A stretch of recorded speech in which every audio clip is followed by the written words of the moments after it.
ஜெபம் செய்வோம். பாபிதாயும் நன்றவர் கூட உம்மை துதிக்கிறேன், சோத்தரிக்கிறேன். தேவாய தேவனே உம்மை துதிக்கிறேன், சோத்தரிக்கிறேன். இந்த வேலையிலும் கூட இந்த நாளில் உம்முடைய வார்த்தையை கொடுக்கும்படியாக நீர் கொடுத்த இந்த கிருபைக்காக உமக்கு நன்றி செலுத்துகிறேன். துவக்கத்திலிருந்து முடியும் மட்டுமாக உம்முடைய நீங்காத பிரசன்னம் இருந்து வழி நடத்த வேண்டுமாறு அப்படியாக என்னை உம்முடைய கரத்தில் ஒப்பு கொடுக்கிறேன். நான் ஒன்றுமில்லை என்று சொல்லி உம்முடைய பலவீனத்தில் உம்முடைய பலன் பூரணமாக இருக்கும்படியாக உம்முடைய ஞானத்தின் ஆவியினால் நிரப்ப வேண்டுமாறு வாயிலே உம்முடைய வார்த்தையை போட்டு அப்படியாக உம்முடைய ஆவியானவரை கொண்டு வழி நடத்த வேண்டுமாறு என்ன சொல்ல வேண்டும், எப்படி சொல்ல வேண்டும் என்று ஆவியானவரை கொண்டு வழி நடத்தி அது அனைவருக்கு பிரயோஜனமாய் ஆசீர்வாதமாய் காணப்பட உதவி செய்யுங்க. என்னை உம்முடைய இரத்தத்தினாலே கழுவி சுத்திகரித்து உம்முடைய இரத்தத்தின் கீழாக என்னை மூடி மறைத்து கொள்ள வேண்டுமாறு உம்முடைய சிலுவையின் பின்னாக என்னை மறைத்து கொண்டு உம்முடைய நாம மாத்திரம் மகிமைப்பட உதவி செய்ய வேண்டுமாறு இந்த எல்லா தடைகளையும் இயேசு கிறிஸ்துவின் நாமத்தினாலே அகற்றி போட்டு இந்த மீட்டிங்கை ஆரம்பம் முதல் முடிவு மட்டும் உம்முடைய நீங்காத பிரசன்னம் இருந்து வழி நடத்த வேண்டுமாறு இயேசு கிறிஸ்துவின் நாமத்தில் எடுக்கிறோம் அன்பின் பிதாவே, ஆமேன். ஒரு கோரஸ் பாட்டு படிப்போம். நானும் என் வீட்டாருமோ வென்றால் கர்த்தரையே சேவிப்போ, நீயும் சேவிப்பாயா, நீயும் சேவிப்பாயா, கர்த்தரையே சேவிப்பது ஆகாததென்று கண்டா, கர்த்தரையே சேவிப்பது ஆகாததென்று கண்டா, யாரை நீ சேவிப்பாய் என்பதை இன்று தீர்மானம் செய்வார், யாரை நீ சேவிப்பாய் என்பதை இன்று தீர்மானம் செய்வார். நானும் என் வீட்டாருமோ என்றார் கர்த்தரையே சேவிப்போ, நீயும் சேவிப்பாயா, நீயும் சேவிப்பாயா.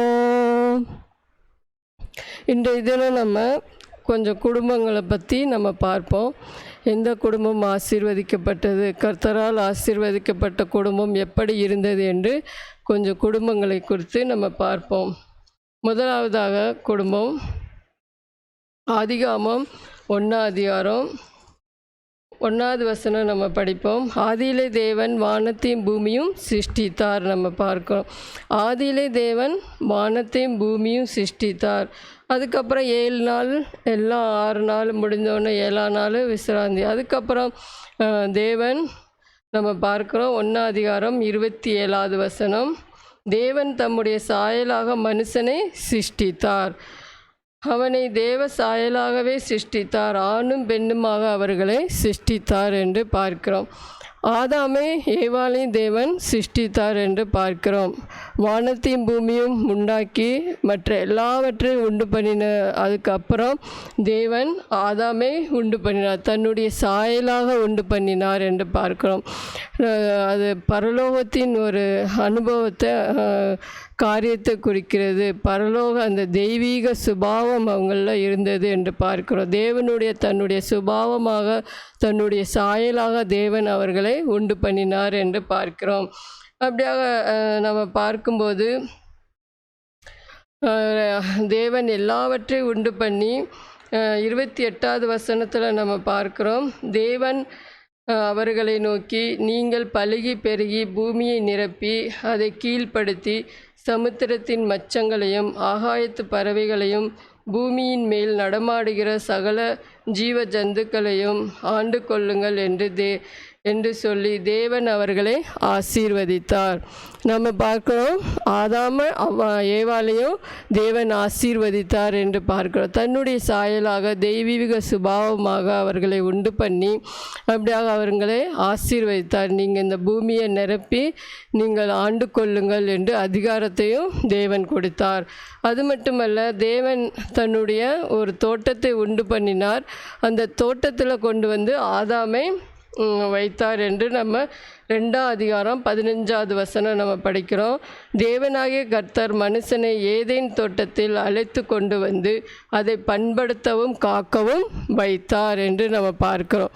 ஏதேன் தோட்டத்தில் கொண்டு வந்து படைச்ச அந்த ஜனங்களை, அந்த ஆதாம் ஏவாளை கொண்டு வந்து வைத்து அதை பண்படுத்தவும் அதை காக்கவும் வேண்டும் என்று வைத்தார். அதுக்கப்புறம் நம்ம பார்க்கிறோம், தேவன் ஒரு கட்டளை கொடுக்கிறார்.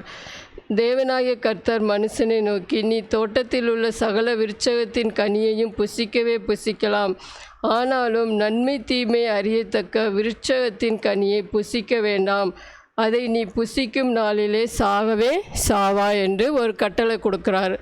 ஆதாமு ஏவாளை உண்டு பண்ணினதுக்கப்புறம் தேவன் அவங்கள கொண்டு வந்து ஏதேன் தோட்டத்தில் வைக்கிறாரு. வைத்ததுக்கப்புறம் ஒரு ஆக்யா கட்டளையும் கொடுக்குறார். நீங்கள் இந்த பழங்களை எல்லாம் சாப்பிடலாம், ஆனால் நன்மை தீமை கீழே பார்க்கும்போது ஆனாலும் நன்மை தீமை அறியத்தக்க விருட்சகத்தின் கனியை புசிக்க வேண்டாம் என்று தேவன் கட்டளையிட்டார். அப்போ அவங்க அப்படியே வாழ்ந்து கொண்டு இருக்கும்போது தேவன் நம்ம பார்க்குறோம் 18வது வசனத்தில் பார்க்கும்போது, பின்பு தேவனாகிய கர்த்தர் மனுஷன் தனிமையாக இருப்பது நல்லதல்ல, ஏற்ற துணையை அவனுக்கு உண்டாக்குவேன் என்று ஏவாளை உண்டாக்கினார். ஆதாமுக்கு ஏற்ற துணையை ஏவாளை உண்டாக்கினார் என்று பார்க்கிறோம். அப்படியாக தேவன் வானத்தையும் பூமியை உண்டாக்கினார், சகல சிருஷ்டியை உண்டாக்கினார், ஆதாமை உண்டாக்கினார், மனுஷனையும் மனுஷியும் உண்டாக்கினதுக்கப்புறம் தன்னுடைய ஏதேன் தோட்டத்தில் கொண்டு வந்து வைக்கிறார். அவங்களே ஏதேன் தோட்டத்தை காக்கவும் அதை பண்படுத்தவும் பராமரிக்கவும் கொண்டு வந்து வைத்தார் என்று பார்க்கிறோம்.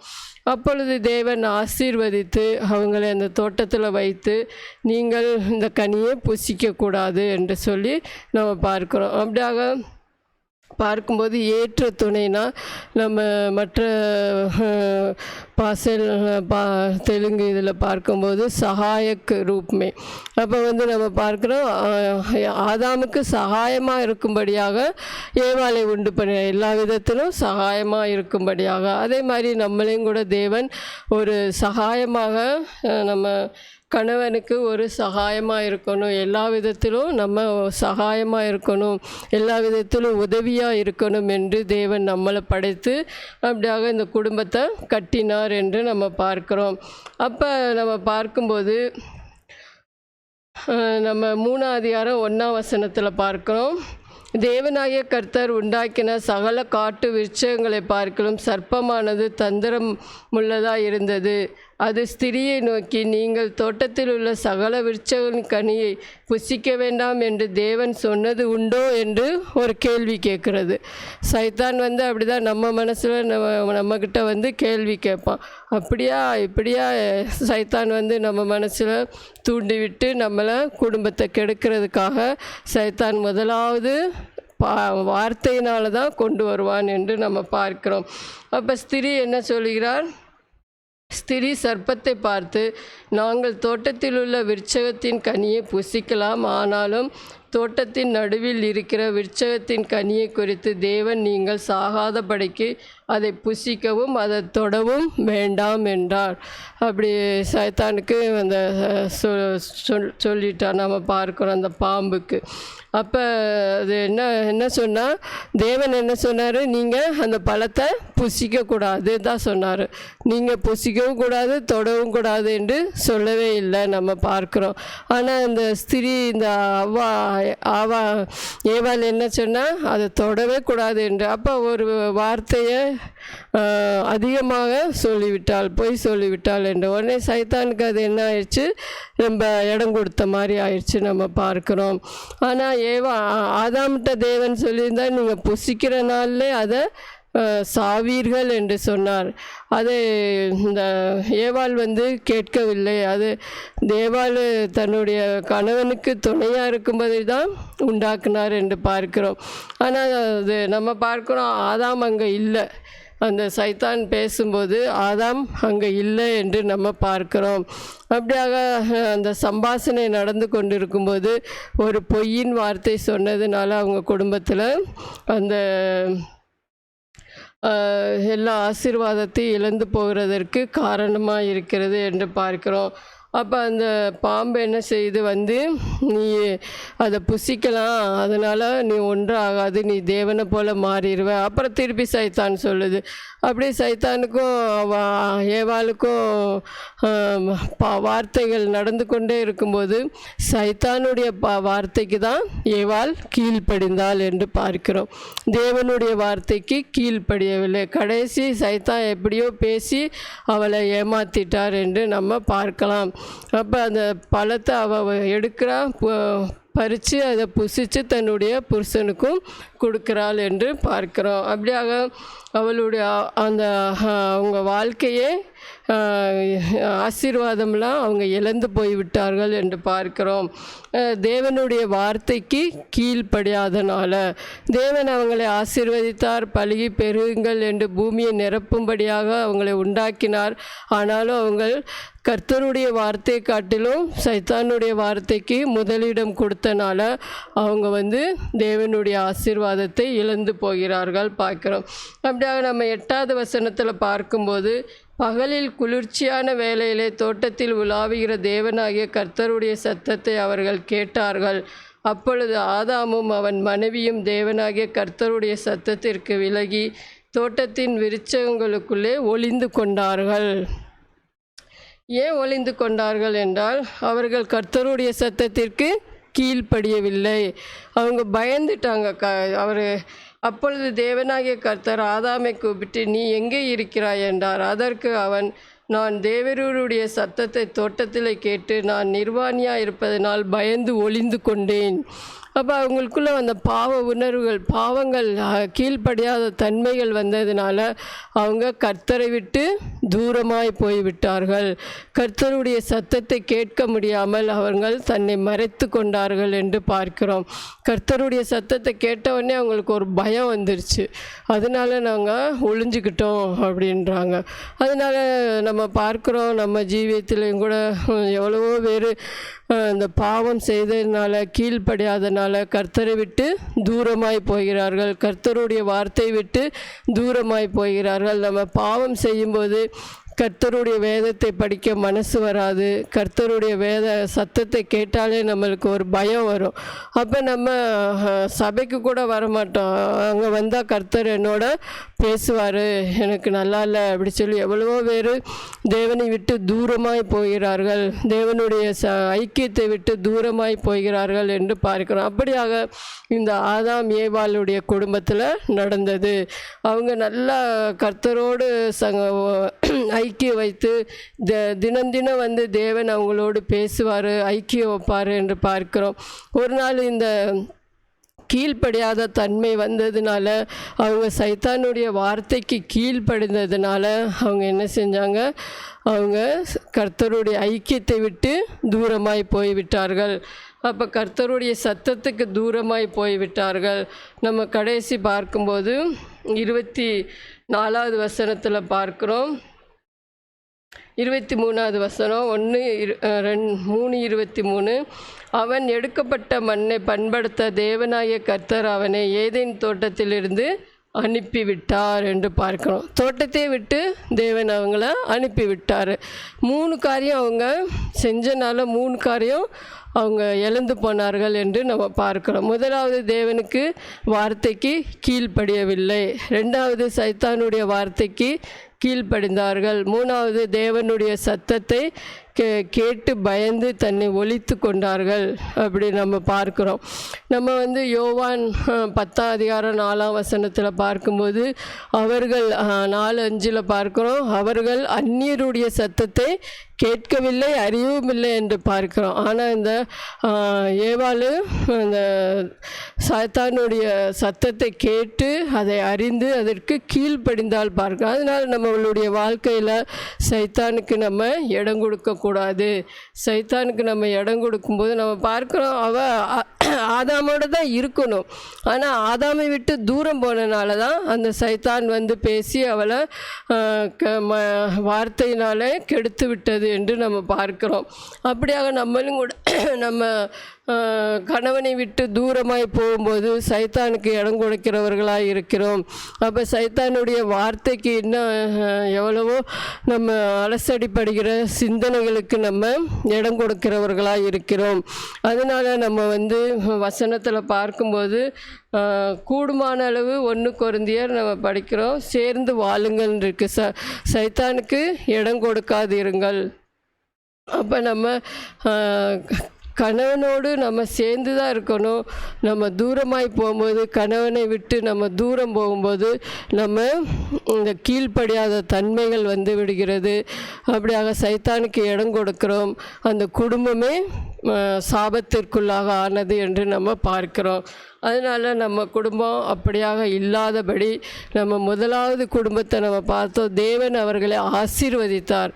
ஆனால் அந்த ஆசீர்வாதத்திற்கு அவங்க பாத்திரமாய் நடக்கவில்லை என்று நம்ம பார்க்கிறோம். அப்படியாக நம்ம 2வது குடும்பத்தை பார்க்கும்போது, 2வது குடும்பம் ஆதியாகமம் 6ஆம் அதிகாரம் 8-9 வசனம் 9வது வசனம் படிப்போம். நோவாக்கோ கர்த்தருடைய கண்களில் கிருபை கிடைத்தது. நோவாவின் வம்ச வரலாறு.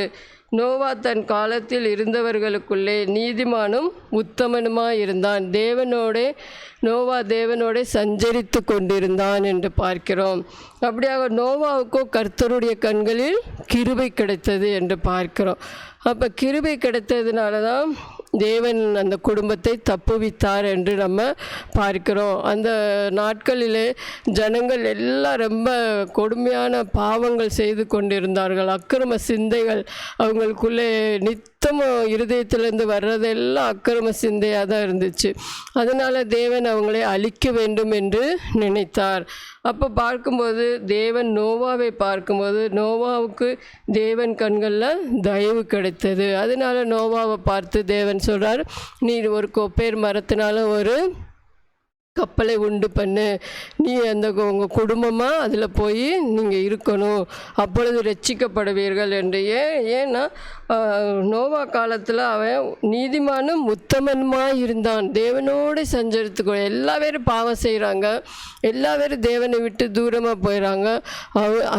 இந்த ஒரு குடும்பம் மட்டும் தேவனோடு சஞ்சரித்து கொண்டிருந்தது நம்ம பார்க்கிறோம். அப்போ நீதிமானும் ஒரு உத்தமன்மாக இருந்ததுனால தேவன் கண்களில் தயவு கிடைத்தது என்று பார்க்கிறோம். அதனால் தேவன் அவங்கள ஒரு அடைக்கலத்திற்குள்ளாக கொண்டு வருகிறார் என்று நம்ம பார்க்கிறோம். அப்படியாக அந்த நோவாவுக்கும் கட்டளை இடுகிறார் தேவன், நீ இப்படியாக இந்த கொப்பேர் மரத்தினால ஒரு கப்பலை உண்டு பண்ணணும், நீ இந்த இந்த பிராணிகள் எல்லாம் ஜோடி ஜோடியாக நீயும் கொண்டு போகணும், உன் குடும்பமும் உள்ளே போய் இருந்துக்கோங்க, அப்பொழுது நீங்கள் காக்கப்படுவீர்கள் பார்க்க. அப்போ நம்ம பார்க்கும்போது 6ஆம் அதிகாரம் 22வது வசனத்தில் பார்க்குறோம், நோவா அப்படியே செய்தான், தேவன் தனக்கு கட்டளையிட்டபடியெல்லாம் அவன் செய்து முடித்தான் என்று பார்க்கிறோம். அப்படியாக நோவா கர்த்தர் கட்டளையிட்டபடி எல்லாம் செய்து முடிச்சிட்டான். அதனால அவன் குடும்பம் ஆசீர்வதிக்கப்பட்டது. அதான் தேவன் நம்ம பார்க்கிறோம் 8ஆம் அதிகாரம் 1வது வசனத்தில், தேவன் நோவாவையும் அவனோட பேழையில் இருந்த சகல காட்டு மிருகங்களையும் சகல நாட்டு மிருகங்களையும் நினைத்தருளினார் என்று நம்ம பார்க்கிறோம்.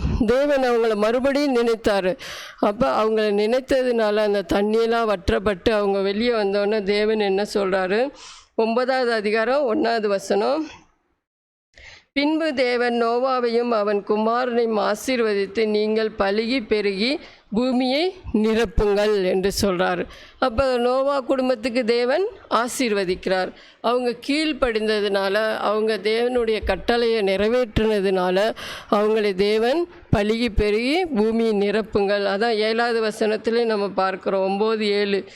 நீங்கள் பலுகி பெருகி பூமியிலே திரளாய் வர்த்தித்து விருத்தியாகுங்கள் என்று தேவன் எவ்வளோ பெரிய ஆசீர்வாதம் கொடுக்குறார் நோவாவுக்கு.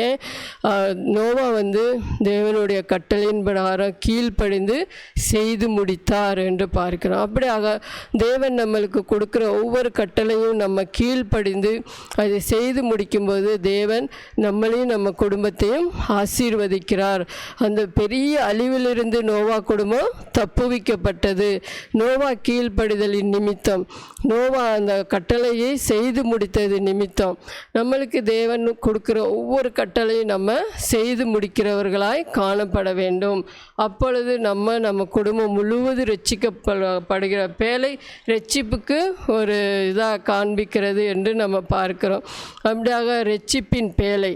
அப்போ அவங்கெல்லாம் ரட்சிக்கப்படுறதுனால அவங்க மறுபடியும் இந்த புதிய பூமியில் எல்லாம் நஷ்டமாயிருது, எல்லாம் அழிந்து போயிறார்கள். இந்த நோவா குடும்பத்தினால் திரும்பி அந்த ஜனங்கள் எல்லாம் உற்பத்தி ஆகிறார்கள் என்று பார்க்கிறோம். அப்படியாக நம்மின் நிமித்தமாக மற்ற ஜனங்களும் ஆசீர்வதிக்கப்படுவார்கள். நம்ம வம்சம் கூட ஆசீர்வதிக்கப்படும். நோவாவின் நிமித்தம் அவருடைய வம்சங்கள், பின்வரும் வம்சங்கள் ஆசீர்வதிக்கப்பட்டது. நம்ம 3வது குடும்பம் பார்க்கும்போது ஆதிகாமம் பார்க்குறோம். 12ஆம் அதிகாரம் 1, 2, 3 படிக்கிறேன். கர்த்தர் ஆபிரகாமை நோக்கி, நீ உன் தேசத்தையும் உன் இனத்தையும் உன் தகப்பனுடைய வீட்டையும் விட்டு புறப்பட்டு நான் உனக்கு காண்பிக்கும் தேசத்திற்கு போ. நான் உன்னை பெரிய ஜாதியாக்கி உன்னை ஆசீர்வதித்து உன் பேரை பெருமைப்படுத்துவேன். நீ ஆசீர்வாதமாய் இருப்பாய். உன்னை ஆசீர்வதிக்கிறவர்களை ஆசீர்வதிப்பேன், உன்னை சபிக்கிறவர்களை சபிப்பேன். பூமியிலுள்ள வம்சங்கள் எல்லாம் உனக்குள் ஆசீர்வதிக்கப்படும்.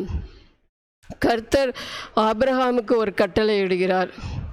ஆபிரகாமுக்கு என்ன கட்டளை இடுகிறார்? நீ உன் தேசத்தையும் உன் இன்னத்தையும் உன் தகப்பன் வீட்டையும் விட்டு புறப்பட்டு போ என்று சொல்கிறார். இது எவ்வளோ பெரிய கடினமான காரியங்கள். தன்னுடைய ஊரை விட்டுட்டு எல்லாம் விட்டுட்டு நீ புறப்பட்டு போ, நான் காண்பிக்கும் தேசத்திற்கு போ என்று சொல்கிறார். நம்ம ஆபிரகாமை பார்க்கும்போது எந்த கேள்வியும் கேட்கவில்லை என்று பார்க்கிறோம்.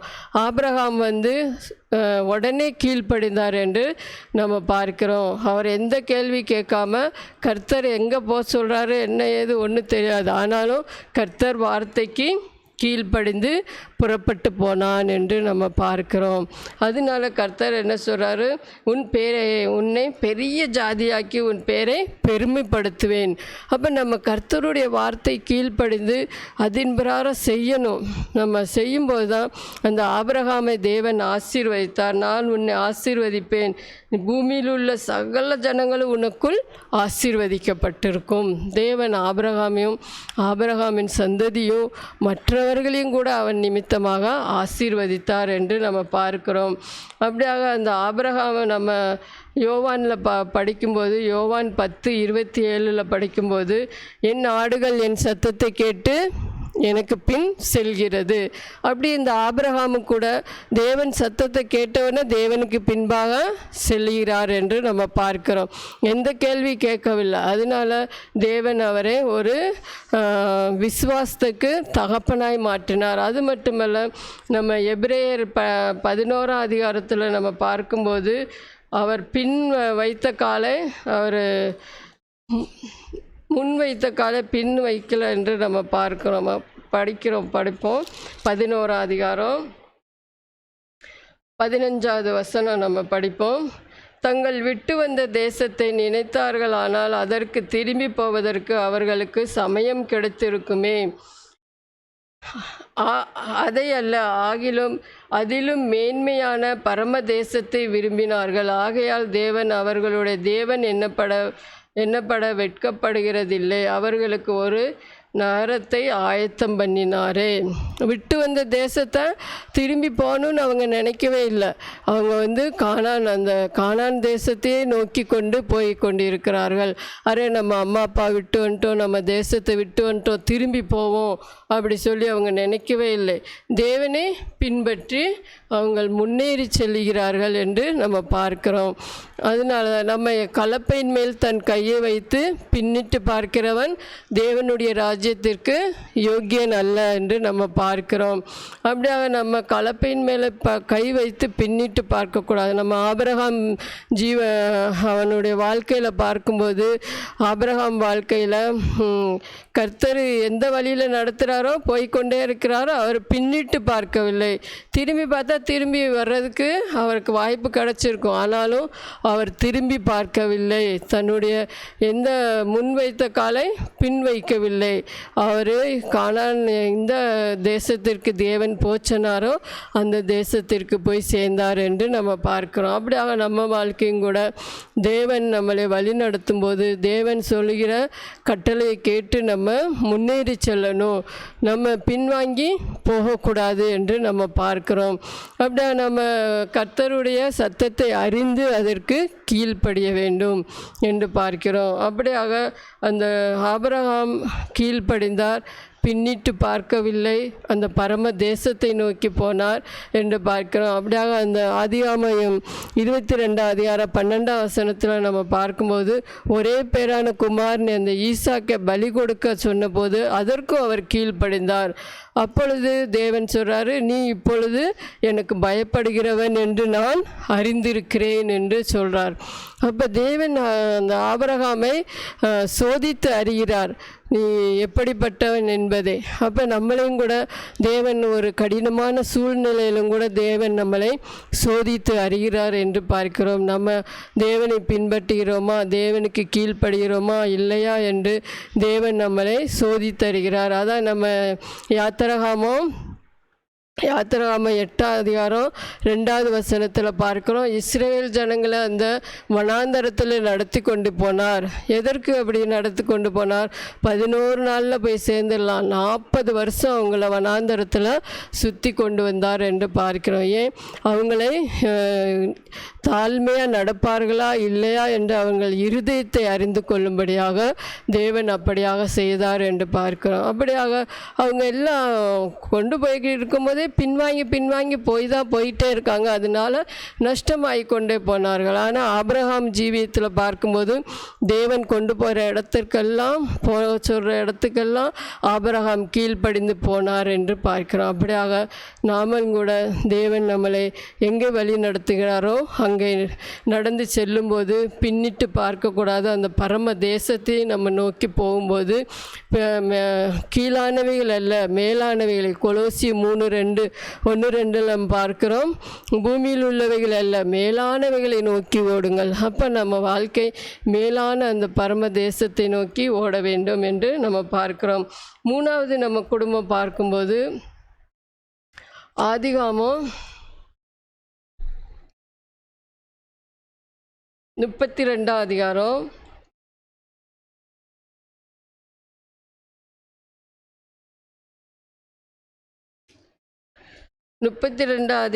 நம்ம படிக்கிறோம். 24 யாக்கோப்பு பிந்தி தனித்திருந்தான். அப்பொழுது ஒரு புருஷன் பொழுது விடியும் அளவும் அவனோட போராடி நம்ம பார்க்குறோம். யாக்கோப்பு பிந்தி தனித்திருந்தார். தன்னுடைய குடும்பத்தெல்லாம் ஏசாவுக்கு பயந்ததுனால அந்த யாப்போக்கு எல்லாம் கடந்து போனதுக்கப்புறம் யாக்கோப்பு அந்த ஆற்றங்கரையில் அங்கே தனிமையாக இருக்கும்போது தேவன் வருகிறார். தேவன் அவரோடு போராடுகிறார், யாக்கோப்போடு போராடுகிறார். அப்போ யாக்கோப்பு என்ன சொல்கிறாரு? அவர் நான் போகட்டும், பொழுது விடுகிறது என்றார். அதற்கு அவன், நீர் என்னை ஆசீர்வதித்தால் ஒழிய உம்மை போக விடேன் என்றார். அவர், உன் பேர் என்ன என்று கேட்டார். யாக்கோப்பு என்றார். அப்பொழுது அவர், உன் பேர் இனி யாக்கோப்பு எண்ணப்படாமல் இஸ்ரவேல் எண்ணப்படும், தேவனோடும் மனிதரோடும் போராடி மேற்கொண்டாய் என்று பார்க்கிறோம். அப்படியாக இந்த யாக்கோப்பு வாழ்க்கையில் பார்க்கும்போது தனிமையான ஜெபத்தை நம்ம பார்க்கிறோம். தனிமையான ஜெபம். அவர் தனிமையாக போராடுகிறார் அந்த தேவனோடு. நீர் என்னை ஆசீர்வதித்தால் வழியே நான் உம்மை விடமாட்டேன், விடாமல் பற்றி கொண்டார் என்று பார்க்கிறோம். அப்படியாக நம்மளுடைய வாழ்க்கையில் இருக்க வேண்டும்.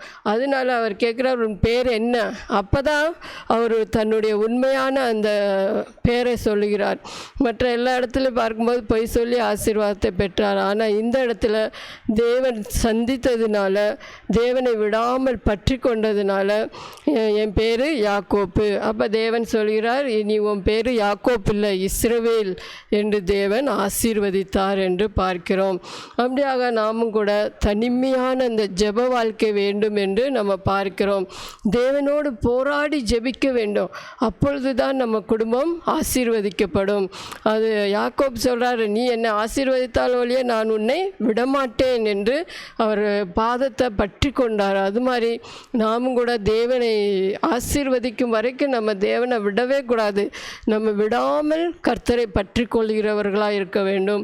அப்பொழுதுதான் நம்ம தேவனோடும் மனுஷரோடும் போராடி ஜெயத்தை பெற்றுக்கொள்ள முடியும். இந்த யாக்கோப்பு வாழ்க்கையில் ஒரு ஜெயத்தை பெற்றுக்கொண்டார் என்று பார்க்கிறோம். அது யாக்கோப்பு என்ன செய்கிறாரு பார்த்தா, பெத்தேலுக்கு போகணும். பெத்தேலு போகிறதுக்கு முன்னாடி அவர் என்ன செய்கிறாரு நம்ம பார்க்கிறோம். தேவன் யாக்கோப்பை நோக்கி, நீ எழுந்து பெத்தேலுக்கு போய் அங்கே குடியிருந்து நீ உன் சகோதரனாகிய ஏசாவின் முகத்திற்கு விலகி ஓடிப்போகிற போது உனக்கு தரிசனமான தேவனுக்கு அங்கே ஒரு பலிபீடத்தை உண்டாக்கு என்று தரிசனம் அளித்தார். அப்போ போராடி ஜெயிச்சிட்டாரு. ஜெயிச்சதுக்கப்புறம் தேவன் அவர் எங்கே முதல்ல 28 சொன்னது போல் பெத்தேலுக்கு என்று பெயரிட்டார். அந்த பெத்தேலுக்கு போ என்று சொல்கிறாரு. அப்போ சொல்லும்போது அவர் உடனே எந்திரிச்சு போகலை. அவர் என்ன செய்கிறாரு, நாம் எழுந்து பெத்தேலுக்கு போவோம் வாருங்கள், எனக்கு ஆபத்து நேரிட்ட நாளிலே என் விண்ணப்பத்திற்கு உத்தரவு அருளி செய்து நான் நடந்த வழியிலே என்னோடு கூட இருந்த தேவனுக்கு அங்கே ஒரு பலிபீடத்தை உண்டாக்குவேன் என்றார். அப்பொழுது அவர்கள் தங்கள் கைகளில் இருந்த எல்லா அந்நிய தெய்வங்களையும் தங்கள் காதணிகளையும் யாக்கோப்பினிடத்தில் கொடுத்தார்கள். யாக்கோப்பு அவைகளை சீகேம் ஊர் அருகே இருந்த ஒரு கர்வாலி மரத்தின் கீழ் புதைத்தான். நம்ம 2வது வசனம் பார்க்கும்போது நல்லாயிருக்கும். அப்பொழுது யாக்கோப்பு தன் வீட்டாரையும் தன்னோட கூட இருந்த மற்ற அனைவரையும் நோக்கி, உங்களிடத்தில் இருக்கிற அந்நிய தெய்வங்களை விலக்கி போட்டு உங்களை சுத்தம் பண்ணி கொண்டு உங்கள் வஸ்திரங்களை மாற்றுங்கள் என்று பார்க்கிறோம். தன் குடும்பத்தையே சுத்திகரிக்கிறார் அவர். வாங்க நம்ம பெத்தேலுக்கு போகணும், அதுக்கு முன்னாடி இந்த அந்நிய தெய்வத்தெல்லாம் தூக்கி போடுங்க, அப்படியாக நீங்கள் உங்கள் வஸ்திரங்களாம் மாற்றிக்கொள்ளுங்க, உங்கள் காதணிகளையெல்லாம் கழட்டி கொண்டு வாங்க, தடையாக இருக்கிற எல்லா காரியத்தையும் அகற்றுங்கள் என்று தன்னுடைய குடும்பத்தாரை யாக்கோப்பு சுத்தம் பண்ணுகிறார் என்று பார்க்கிறோம். அப்போ தான் நம்ம தனிமையாக ஜெபிக்கும்போது நம்ம கர்த்தரோடு இருக்கிற அந்த உறவு தான் மற்றவர்களை கர்த்தருக்குள்ளாக கொண்டு வருகிறது என்று நம்ம பார்க்கிறோம். குடும்பத்தாரை சுத்தம் என்றார். அது மாதிரி நம்ம ஜெப ஜீவியத்தின் மூலியம் நம்ம கர்த்தரை விடாமல் பற்றி கொள்ளும்போது நம்ம அந்த குடும்ப ஆசீர்வாதத்தை நம்ம பெற்றுக்கொள்வோம். குடும்பம் முழுவதையும் சுத்தமாக்குறாரு. தேவையில்லாத காரியத்தெல்லாம் தன் வீட்டை விட்டு அகற்றி விடுகிறார். அப்பொழுது தேவன் பெத்தேலுக்கு போகிறார் என்று யாக்கோப்பு பெத்தேலுக்கு போகிறார் என்று பார்க்கிறோம். அதனால யாக்கோப்பு குடும்பம்தான் அந்த 12 கோத்திரங்கள் வந்தது என்று நம்ம பார்க்கிறோம். தேவன் யாக்கோப்பை ஆசீர்வதித்தார் நம்ம பார்க்கிறோம். அப்போ நம்மக்கிட்ட இருக்க தேவையில்லாத காரியங்கள் இதையெல்லாம் நம்ம வீட்டை விட்டு அகற்ற வேண்டும். நம்ம வாழ்க்கையில் தேவையில்லாத காரியங்களெல்லாம் அகற்ற வேண்டும். நம்ம தேவனுக்கு பிரியமாக இருக்க வேண்டும். தனிமையாக தேவனோடு போராடி ஜெபிக்க வேண்டும். அப்பொழுது அந்த ஆசீர்வாதத்தை பெற்றுக்கொள்ள முடியும் என்று பார்க்கிறோம். அப்போ நம்ம அடுத்து ஒரு குடும்பம் பார்க்கிறோம், யோசுவா 24:15. நம்ம எல்லாத்துக்கும் தெரிஞ்சது தான். யோசுவா 24:15. நானும் என் வீட்டாருமோ வென்றால் கர்த்தரையே சேவிப்போம். பார்க்கிறோம். யோசுவா ஒரு நல்ல நிர்ணயம் எடுக்கிறாரு. நானும் என் வீட்டாருமோ வென்றால் கர்த்தரே சேவிப்போம், நீங்கள் யாரை சேவிக்கிறீர்கள் என்று கேட்குறாரு. அப்போ யோசுவா எல்லாம் யுத்தம்லாம் முடிஞ்சு ஜெயம்லாம் ஆயிடுச்சு. யோசுவா என்ன சொல்கிறாரோ அது கர்த்தர் செஞ்சார் என்று பார்க்கிறோம். ஏங்க யோசுவா தேவனுடைய வார்த்தைக்கு கீழ்ப்படிந்ததுனால, அதனால் யோசுவா என்ன சொல்கிறாரு, நானும் என் வீட்டாருமோ வென்றால் கர்த்தரே சேவிப்போம். அப்போ அவ்வளோ தூரம் சொல்கிறதுக்கு யோசுவா தன்னுடைய குடும்பத்தை ஆதாயப்படுத்தியிருந்தார். யோசுவா தன்னுடைய குடும்பத்தை கர்த்தருக்குள்ளே பலப்படுத்தியிருந்தார் என்று நம்ம பார்க்குறோம். அதான் சொல்ல முடியுது, நானும் என் வீட்டாரும் கர்த்தரை சேவிப்போம். நீங்கள் யாரை சேவிக்கிறீங்க? தேவனை சேவிக்கன்னா சேவியுங்கள், கர்த்தருக்கு பயந்துருங்கள் என்று சொல்கிறார். ஒரு நல்ல நிர்ணயம் எடுத்தனால கடைசி நம்ம பார்க்கிறோம், யாருமே கானானுக்குள்ளே போகலை. யோசுவா அந்த ஜனங்களை கானானுக்குள்ளே நடத்தி கொண்டு போகிறார் என்று பார்க்கிறோம். அப்படியாக நம்ம நல்ல ஒரு நிர்ணயம் எடுக்கணும். நானும் என் வீட்டாருமோ வென்றால் கர்த்தரையே சேவிப்போம். நம்ம குடும்பமாக கர்த்தரை சேவிக்கும்போது நம்ம அந்த சொர்க்கிய அந்த பரலோக கானானுக்குள்ளே நம்ம பிரவேசிக்க முடியும். அது மட்டுமல்ல, மற்றவர்களே அந்த யோசுவா வழி நடத்தி கொண்டு போகிறார். அப்பொழுது நம்ம குடும்பமாக சேவிக்கும்போது தான் நம்ம மற்றவர்களையும் வழி நடத்த முடியும் என்று நம்ம பார்க்கிறோம். அப்போ நம்ம அதான் இதில் பார்க்குறோம், அப்போஸ்தலர் 16:30-31 பார்க்குறோம். ரட்சிக்கப்படுவதற்கு நாங்கள் என்ன செய்ய வேண்டும் கேட்கும்போது, நீயும் உன் வீட்டாரும் கர்த்தரை விசுவாசி, அப்பொழுது நீயும் உன் வீட்டாரும் ரட்சிக்கப்படுவீர்கள் என்று பார்க்கிறோம். அப்போ நம்ம விசுவாசிக்கும் போது நானும் என் வீட்டாரும் கர்த்தரை சேவிப்போம். அப்போ நம்ம குடும்பமாக நம்ம விசுவாசத்தால் குடும்பமாக ரட்சிக்கப்படுவோம் என்று பார்க்கிறோம். அப்படியாக இந்த யோசுவா விசுவாசம் வைத்ததுனால தான், தேவனுக்கு கீழ்ப்படிந்ததுனால தான் தன்னுடைய குடும்பத்தை தேவனுக்கென்று ஆயத்தப்படுத்தினார், அந்த கானானுக்கென்று ஆயத்தப்படுத்தினார். அதனால் தைரியமாக சொல்கிறார், நானும் என் வீட்டாருமோ வென்றால் கர்த்தரையே சேவிப்போம். அப்படியாக நாமும் கூட ஒரு தைரியமாக சொல்ல வேண்டும், நானும் என் வீட்டாருமோ வென்றால் கர்த்தரை. அப்படியாக நம்ம குடும்பத்தையும் பிள்ளைகளையும் நம்ம அந்த பரலோகத்திற்காக ஆயத்தப்படுத்த வேண்டும். அது மட்டுமல்ல, நம்ம மற்றவர்களையும் ஆயத்தப்படுத்தி அந்த கானானுக்கு கொண்டு போகிறவர்களாய் இருக்க வேண்டும். அப்புறம் நம்ம இன்னொரு குடும்பத்தை பார்க்குறோம்.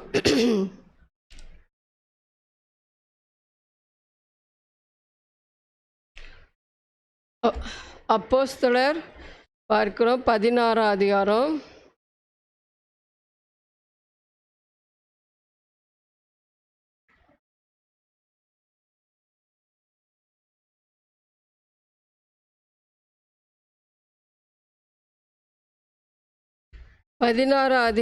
நம்ம பார்க்கிறோம் 14வது வசனம். அப்பொழுது தியத்தீரா ஊராலும் இரத்தாம்பரம் விற்கிறவர்களும் தேவனை வணங்குகிறவளுமாகிய லிதியாள் என்னும் பேருள்ள ஒரு ஸ்திரீ கேட்டுக்கொண்டிருந்தாள். பவுல் சொல்லியவைகளை கவனிக்கும்படி கர்த்தர் அவள் இருதயத்தை திறந்தருளினார். அவளும் அவள் வீட்டாரும் ஞானஸ்தானம் பெற்ற பின்பு அவள் எங்களை நோக்கி, நீங்கள் என்னை கர்த்தரிடத்தில் விசுவாசமுள்ளவள் என்று எண்ணினால் என் வீட்டிலே தங்கியிருங்கள் என்று எங்களை வருந்தி கேட்டுக்கொண்டாள். நம்ம இந்த லிடியாளுடைய குடும்பத்தை பார்க்கிறோம், ஒரு வியாபாரம் விற்கிறவள் என்று பார்க்கிறோம். அப்படி இருந்தும் கர்த்தருடைய வார்த்தையில் வாஞ்ச உள்ளவளாக இருந்தால் நம்ம பார்க்கிறோம். 13வது வசனம். ஓய்வு நாளிலே நாங்கள் பட்டணத்திற்கு வெளியே போய் ஆற்றின் அருகே வழக்கமாய் ஜெபம் பண்ணுகிற இடத்தில் உட்கார்ந்து அங்கே கூடி வந்த ஸ்திரீகளுக்கு உபதேசம் பண்ணினோம். பவுல் இவங்க அந்த ஆற்றங்கரையில் போய் ஜெபம் பண்ணி அவங்களுக்கு உபதேசிக்கிறதற்கு அவங்களுக்கு வழக்கமாக இருந்தது. அப்பொழுது இந்த தியத்தீரா, இந்த லிடியா இந்த ஸ்திரீ வசனத்தை கேட்கும்படி உட்காருகிறாள். நம்ம பார்க்கிறோம், அவள் விற்கிற வேலையில் இருக்கா, ஆனாலும் சரி போய் உட்காந்து வசனம் கேட்போம் என்று சொல்லி அவ்வளவு வசனத்தின் மேலே வாஞ்சையாக இருந்தாள் என்று பார்க்கிறோம். நம்ம ஜீவியத்திலும் வசனத்தை கேட்கிறதற்கு, நம்ம படிக்கிறதற்கு வாஞ்சையாக இருக்க வேண்டும். அப்பொழுதுதான் கர்த்தர் நம்ம இருதயத்தை திறப்பார் என்று நம்ம பார்க்கிறோம். கர்த்தர் தட்டிக்கொண்டே இருக்கிறார். நம்ம அவர் சத்தத்தை கேட்கவில்லை என்றால் நம்ம இருதயம் திறக்கப்படாது. வெளிப்படுத்துதல் 3:20 நம்ம பார்க்கிறோம். அப்படியாக நம்ம கர்த்தர் சத்தத்தை கேட்கணும். லிடியாவில் பார்க்கும்போது கர்த்தருடைய சத்தத்தை கவனமாய் கேட்கிறாள். அப்போ எவ்வளவு கவனமாக கேட்கும்போது அவள் இருதயம் திறக்கப்படுகிறது என்று பார்க்கிறோம். அதுக்கப்புறம் தான் நம்ம பார்க்கிறோம் அவளும் அவளுடைய வீட்டாரும் ஞானஸ்தானம் பெற்று குடும்பமாக அந்த கர்த்தரை சேவித்தார்கள், ஆசீர்வாதம் பெற்றார்கள் என்று பார்க்கிறோம். அப்படியாக நம்ம கர்த்தருடைய வார்த்தையில் வாஞ்சையாக இருக்கணும். கர்த்தர் வீட்டின் மேலே வாஞ்சையாக இருக்க வேண்டும். அப்பொழுது தான் நம்ம குடும்பமாக கர்த்தருடைய ஆசீர்வாதத்தை பெற்றுக்கொள்ள முடியும். அந்த லீடியாளின் வாழ்க்கையில் பார்க்கும்போது லீடியா மட்டும்தான் வந்து வசனத்தை கேட்குறான். அதுக்கப்புறம் அவங்க வீட்டார் எல்லாம் ரட்சிக்கப்பட்டு ஞானஸ்தானம் எடுத்து கர்த்தரின் பின்னாக செல்கிறார்கள். அப்படியாக நம்ம எவ்வளவு கர்த்தருடைய வார்த்தையில் அன்பு வைக்கிறோம், எவ்வளவு வாஞ்சையாய் கர்த்தர் வீட்டுக்கு போகிறோம், எவ்வளவு வாஞ்சையாய் நம்ம கர்த்தருடைய வசனத்தை கேட்கிறோம், அதை தான் தேவன் பார்ப்பார். லீடியாளின் இருதயத்தை பார்த்து அவளுடைய வாஞ்சையை பார்த்து தேவன் அவள் இருதயத்தை திறந்தார் என்று பார்க்கிறோம். அப்படியாக நம்ம இருதயத்தை பார்க்கிற தேவன், அப்படியாக நம்மளுடைய வாஞ்சையை பார்க்கிற தேவனாக இருக்கிறபடினாலே நாம் எந்த வாஞ்சையோடு இருக்கிறோம். நம்ம உலக வாஞ்சை இருந்தால் நம்ம உலகுக்கு பின்னாடி போவோம். நம்மளுடைய தேவனுடைய வார்த்தையிலே தாகமாய் வாஞ்சையாக இருந்தால் தேவன் நம்ம குடும்பத்தை ஆசீர்வதிக்கிறார் என்று நம்ம பார்க்கிறோம். இன்னொரு குடும்பம் நம்ம பார்க்கும்போது அப்போஸ்தலர் 10ஆம் அதிகாரம்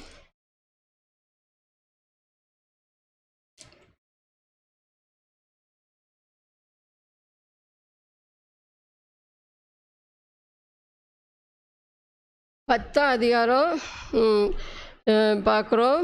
இத்தாலியா 1ஆம் வசனத்திலேருந்து இத்தாலியா பட்டாளம் எண்ணப்பட்ட பட்டாளத்திலே 100க்கு அதிபதியாகிய கொர்நேலியு என்னும் பேர் கொண்ட ஒரு மனுஷன் செசரியா பட்டணத்திலே இருந்தான்.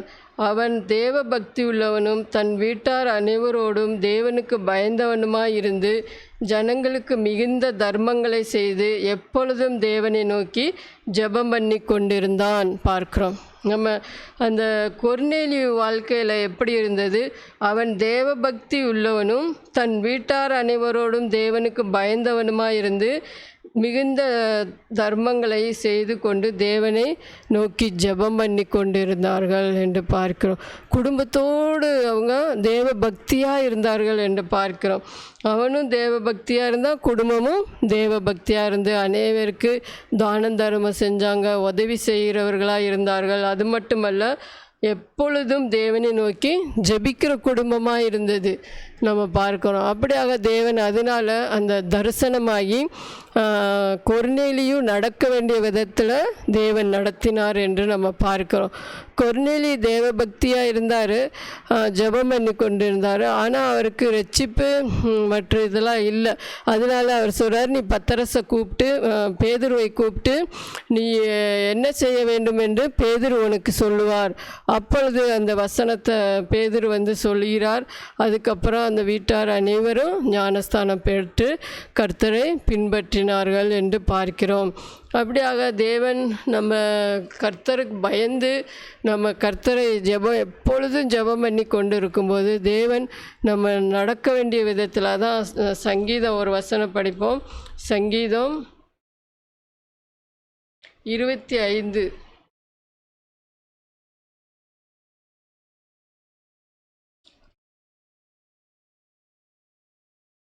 12வது வசனம்.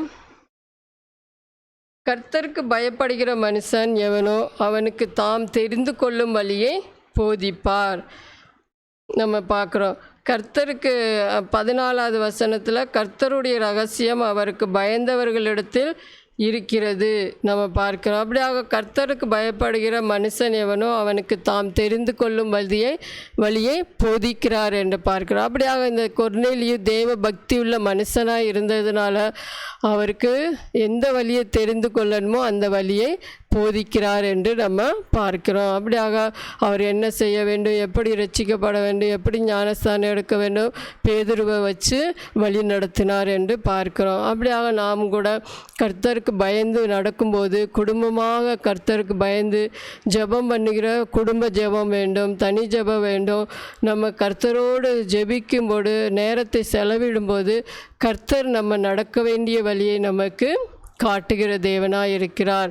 என் நாமத்தின் நிமித்தம் உங்களுக்கு நீதியின் பாதையிலே வழி நடத்துவேன். எல்லா வழியில் தேவன் நம்மளை நடத்துகிற தேவனாக இருக்கார். நம்மளுக்கு அறியாமல் இருந்தாலும் தேவன் சொல்கிறார் எரேமியா 33:3 என்னை நோக்கி கூப்பிடு, நான் உனக்கு அறியாததும் எட்டாததுமான பெரிய காரியங்களை தெரியப்படுத்துவேன் என்று சொல்கிறார். அது மாதிரி நம்ம ஜெப வாழ்க்கை வேண்டும். அப்பொழுது நம்ம தேவனை நோக்கி கூப்பிடும்போது நம்மளுக்கு அறியாததும் எட்டாததுமான பெரிய காரியங்களை தேவன் தெரிவிக்கிறார். நம்ம கடைசியாக ஒரு குடும்பம் பார்க்கும்போது அக்கிலா பிரிஸ்கில்லா, நம்ம அந்த குடும்பத்தை பார்த்து முடிப்போம்.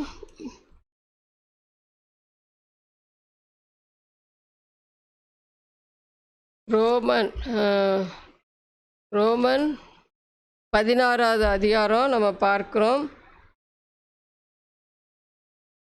கிறிஸ்து இயேசுவுக்குள் என் உடன் வேலையாட்களாகிய பிரிஸ்கில்லாலையும் அக்கில்லாலையும் வாழ்த்துங்கள். அவர்கள் என் பிராணனுக்காக தங்கள் கழுத்தை கொடுத்தவர்கள்.